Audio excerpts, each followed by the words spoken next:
Just wanted to offer my perspective on the parental Bill of Rights bill in New Hampshire right now. I think it's actually pretty simple.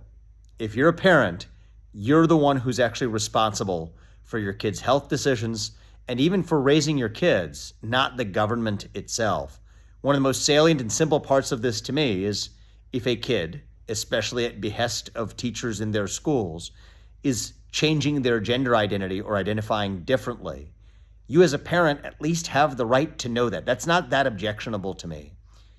And it's really disappointing when I see governors like Chris Sununu, Republican governors at that, across this country, being anywhere between opposed to notably silent about basic step forward that we can take in actually making sure that our kids are not the product of a broken public education system, really a broken primary education system, full stop, in this country.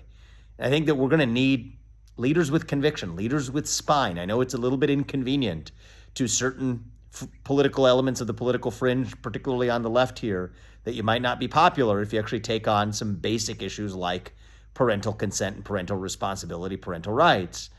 But I think that's what it's going to be, table stakes for anybody who actually wants to lead, let alone a state, lead this country. And it's also why I've been very clear that the President of the United States needs to do his part as well. As the next president, if I'm successfully elected, I've pledged to get rid of the Department of Education. The federal Department of Education is actually where a lot of these cancers quietly begin.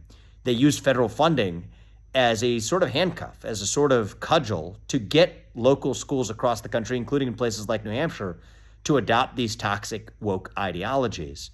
Now, I think that's one good reason to get the federal Department of Education out of the business of education or out of the business of existence altogether.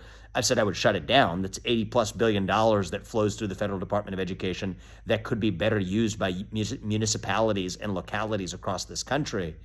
But in the meantime, this is still going to be principally an issue that does need to be dealt with by the states.